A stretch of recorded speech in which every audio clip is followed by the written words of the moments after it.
Assalamualaikum warahmatullahi wabarakatuh. Assalamualaikum. Prof, jumpa lagi kita pada malam kali ini, Iya. kesempatan kali ini dalam rangka kita mau ingin berbincang kembali nih, Prof. Iya. Berkaitan dengan problematika bangsa hari ini. Iya, betul. Beberapa hari lalu, beberapa waktu berselang, kita berbincang menyangkut soal masalah peristiwa yang menghebohkan Iya. negara. Kenapa? Karena di dalam tubuhnya diberi anggaran yang begitu besar dari APBN 300 triliun BKN kan. Nah, dari kemudian 3 pimpinannya yang ditangkap, hari ini kira-kira Prof. Malam ini kita mau ingin berbincang berkaitan dengan satu pimpinan di antara ketiganya, yakni adalah Pak Sony. Nah, ada yang menarik nih Pak Prof. Pak Sony kemudian per hari ini mengungkapkan ingin mengajukan sebagai JC, Justice Collaborator gitu. Nah, JC ini mungkin sebagai bentuk pemahaman kepada pemirsa kita, para penonton kita nih di akun Prof. Musni Umar ya. Nah, JC itu atau Justice Collaborator itu adalah pelaku tindak pidana yang bersedia bekerja sama dengan aparat penegak hukum (APH) untuk membongkar kejahatan serius dan atau terorganisir. Nah, jadi mungkin nih Prof, berkaitan menyangkut soal masalah ini barang kan kita gerakin bersama. Kok masa saya yang mau ditumpali? Dan saya pun juga berpikir nih Prof, masa anggarannya begitu besar, per hari itu 1 miliar diberi, kok masa yang untungnya cuma 3 orang? Nggak mungkin juga ini. Nah, tapi gimana nih kira-kira? Per malam hari ini kita mau ingin mendengarkan, dan tentu masyarakat luas mau ingin mendengarkan bagaimana pandangan Prof berkaitan dengan sikap Pak Sony Sanjaya begitu ditetapkan sebagai tersangka, lalu kemudian memberanikan diri untuk mengajukan JC, Justice Collaborator ini. Prof, gimana ini? Ya, terima kasih. Jadi kalau kita berbicara tentang seorang pelaku tindak pidana dalam hal korupsi, betul. Kemudian dia bersedia untuk bekerja sama dengan penegak hukum, betul. Dengan harapan dia mendapatkan keringanan hukuman, saya kira itu bagus. Tapi dalam kasus Sony ini, dia sesungguhnya bertanggung jawab untuk melakukan seleksi. Dia kan pimpinan. Betul. Semua yang mengajukan untuk menjadi rekanan BGN itu harus diseleksi. Betul. Apakah layak mereka itu menerima atau menjadi rekanan dari BGN itu sendiri. Katakanlah banyak yayasan-yayasan didirikan oleh anggota DPR, didirikan oleh macam-macam organisasi. Bagi saya itu tidak jadi masalah. Yang jadi masalah, yayasan itu bisa jadi memang abal-abal, tapi kemudian karena yang mengajukan itu orang yang punya kedudukan, lantas diloloskan. Saya kira yang bersalah pertama itu adalah Profesor Dadan dan Pak Sony dan siapa lagi namanya itu. Apalagi Pak Sony, itu seorang polisi Pak, jenderal polisi. Kalau misalnya dia tidak ditetapkan menjadi koruptor, dia masih menjabat di situ, kemudian dia membongkar kejelekan itu. Kita patut apresiasi. Tapi ini sudah dijadikan tersangka, barulah dia mengatakan saya mengajukan untuk menjadi Justice Collaborator dalam untuk bersedia untuk bekerja sama dengan penegak hukum sendiri. Itu artinya apa? Dia ini seorang jenderal yang tidak gentleman. Harusnya kan upaya korupsi. Kan ada manajemen itu sendiri. Manajemen itu ada yang namanya POAK. POAK itu ada planning, kemudian organizing, lantas actuating, controlling. Dia harus mengontrol itu semua, tidak hanya orang yang akan bekerja sama dengan BKN, tetapi pada saat pelaksanaan di lapangan itu manajemen harus dilakukan. Sekarang sudah jadi tersangka, kemudian ingin cuci tangan,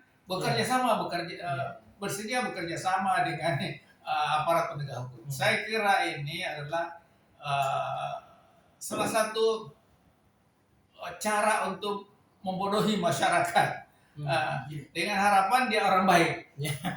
Padahal dia terlibat di situ Dan bagian sejak awalnya tuh nggak baik ya. Iya, dia bagian dari kejahatan itu sendiri. Betul. Jadi nggak bisa kita, wah ini lempar karena orang penting yang ngajukan apa semua, mereka disalahkan. Betul. Namanya orang ingin mendapatkan rezeki Iya. dari mana-mana aja silakan. Betul. Katakanlah anggota DPR, kenapa nggak ngajukan? Mereka kan siap-siap untuk bertaruh pada pemilu yang datang. Dia harus cari uang. Dia nggak dia cari uang. Antara lain ada peluang mereka ikutlah di situ. Yang jadi persoalan pertama, apakah seluruh persyaratan itu memenuhi untuk menjadi rekanan BGN? Kedua, apakah dalam proses pelaksanaan di lapangan itu sudah dikontrol bahwa mereka itu nggak benar?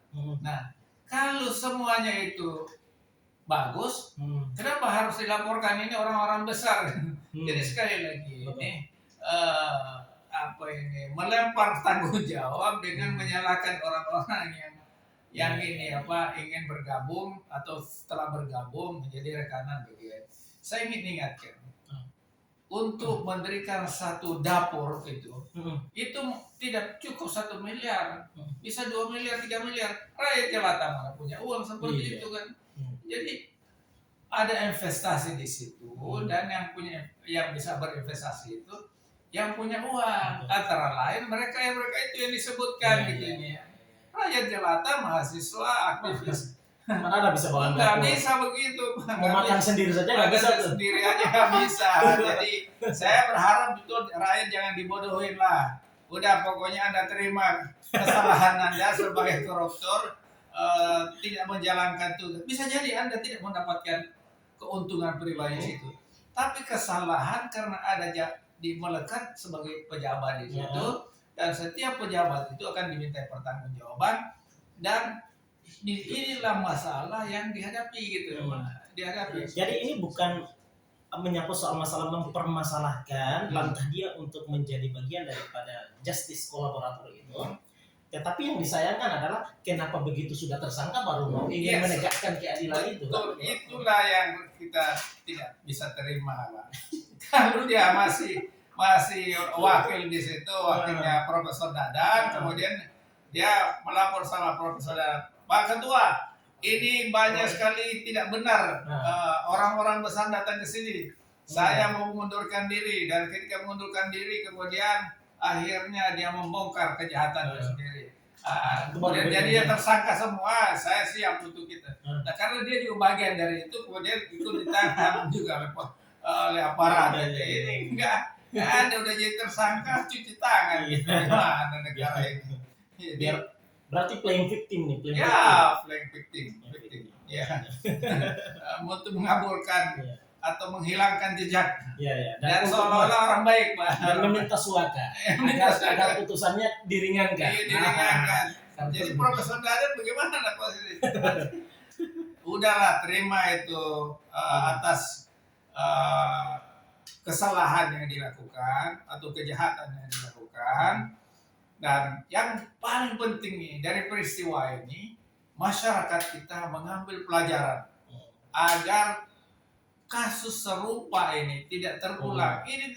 Ini belum kering masalah BGN, sudah jadi Silmi Karim itu wakil menteri kena lagi. Artinya apa? Saya kemudian membayangkan, saya udah menulis ini tak ubahnya korupsi ini kayak puncak gunung es. Puncak gunung es sebenarnya banyak sekali gitu. Tapi hanya puncak-puncaknya saja yang terbongkar gitu. Jadi saya bilang ini udah rusak negara ini, dan disitulah sesungguhnya saya ini sejak semula itu sangat berharap Presiden Prabowo memperbaikinya.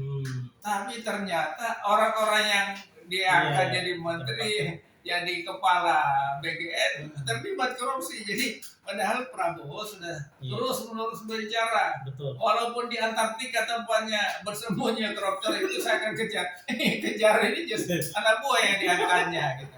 Tapi ada juga yang mengatakan ini yang diangkat itu orangnya Jokowi gitu, Pak. Jadi mereka besar itu Jokowi. Nah, jadi sementara ada berita ya, mudah-mudahan ini berita benar.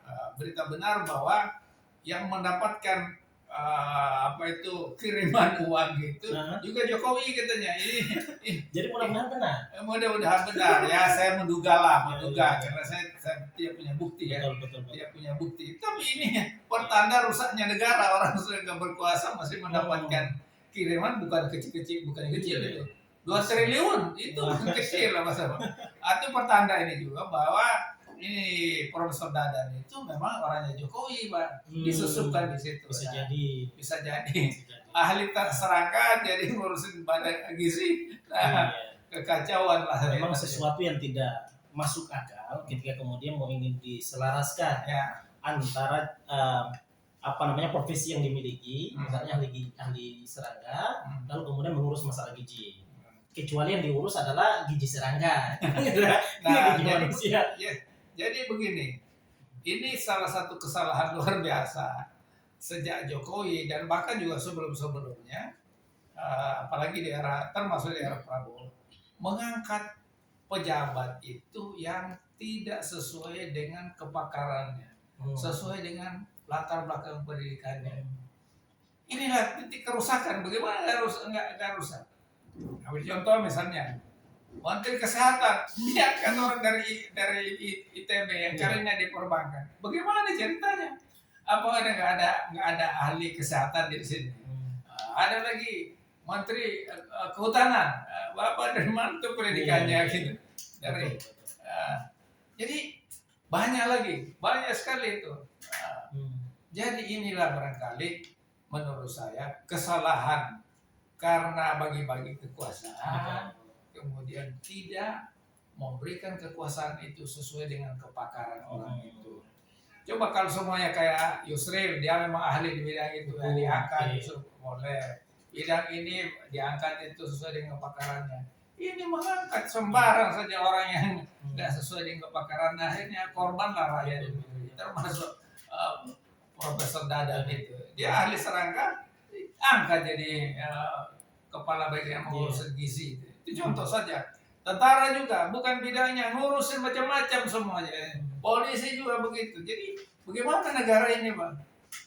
Kan saya terus terang aja sangat percaya hadis Nabi itu, apabila suatu urusan diberikan kepada yang bukan ahlinya maka timbullah kerusakan itu. Jadi saya percaya betul itu hadis Nabi, dan di Indonesia tengah mengalami masalah itu, Bang. Tapi kondisi ini kan bisa kita hindari ya, Prof? Sangat bisa. Maka itulah sebabnya orang kalau mau jadi ini kan dilihat CV-nya. Betul. Anda pendidikan apa, ini apa semua. Ya sudah, tidak sesuai jabatan, kasih sesuai jabatan.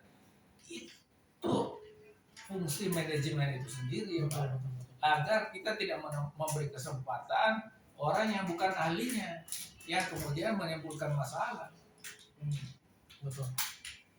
Ya.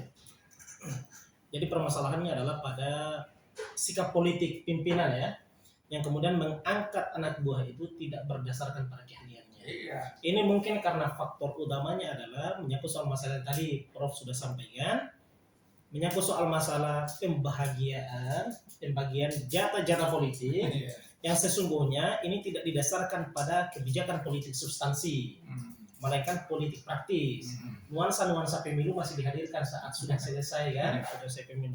Jadinya ya udah, karena kemarin you bantu saya sebagai tim sukses kemarin. Nah, ente relawan di sini, udah, dia punya posisinya ini tanpa melihat apakah kemudian dia yang kemudian diberi jabatan itu saat dulu dia menjadi tim suksesnya itu punya keahlian pada bidang itu atau tidak. Nah, sehingga kemudian mengakibatkan terjadinya persoalan yang tidak bisa dilindungi hari ini. Korupsinya luar biasa, krisis ekonomi hari ini, krisis politik, gitu kan. Jadi kompleks permasalahan kita. Makanya kita ini memang harus tobat. Betul. Tobat. Kita ini sebenarnya bukan saya selalu tobat. Tapi mereka yang diberi kekuasaan itu, baik di legislatif, di eksekutif, yudikatif itu. Para hakim-hakim itu setelah menerima sogokan, sogokan ini sendiri, tobatlah karena kehidupan ini singkat saja, gitu. Betul.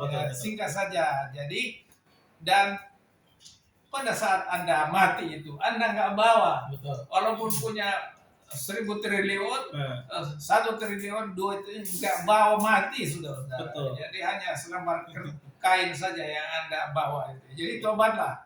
Saya ingin menyarankan dalam kaitannya dengan masalah Pak Soni Sanjaya, wakil kepala BGN ya, ya betul. termasuk Profesor Dadan, kemudian yang lain semuanya, termasuk Wakil Menteri Silmi Karim.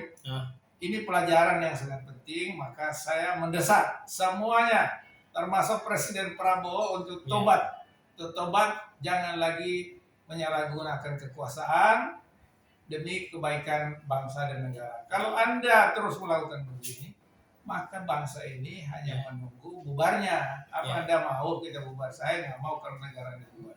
Itu saja barangkali respon saya. Betul. Wah, hebat ini. Ini terbuka apa? Ini cukup panas nih. Ya, sebagai bentuk penutup, mungkin saya mengambil simpulan dari para pembicara kita hari ini yang paling terpenting diantaranya nih, Prof. Saya sih pendapat dengan pernyataan Prof untuk mengajak mereka nih untuk tobat. Kalau kita kan sudah tobat nih, sedang tobat kita. Nah, mereka untuk bertobat. Tobat birokrasi dalam bahasa saya, Prof. Kalau kita pernah pada beberapa pekan yang lalu kita menggaungkan tentang taubat ekologi untuk menyadarkan kita tentang betapa pentingnya alam kita itu memberikan kehidupan kepada kita, maka saya kira dalam konteks kita bernegara patut kiranya kita di dalam konteks mencegah korupsi agar cita-cita bangsa ini tercapai kesejahteraan bagi seluruh rakyat Indonesia, maka satu yang harus dilakukan, taubat birokrasi, taubat parlemen, taubat yudikatif. Agar apa? Agar semuanya bisa berjalan di atas koridor kebaikan tuh. Menyadarkan dirinya bahwa saya ini adalah hamba Tuhan. Saya dipercayakan oleh masyarakat, diberi amanah untuk menduduki jabatan sebagai presiden, sebagai menteri, kepala BGN, wakil kepala BGN, DPR, hakim, adalah untuk menjalankan tugas dengan baik, untuk memprioritaskan kepentingan publik, bukan kepentingan pribadi, bukan kepentingan kelompok, kolega, oligarki yang memberikan sogokan terhadap kepentingan politik. Bukan. Jadi taubat itu perlu. Kita tutup, taubatlah sebelum waktumu terlambat. Ya. Taubatlah sebelum ditangkap oleh KPK, ditangkap oleh kejaksaan. Terima kasih banyak, Prof. Kita akan jumpa lagi pada kesempatan. Assalamualaikum.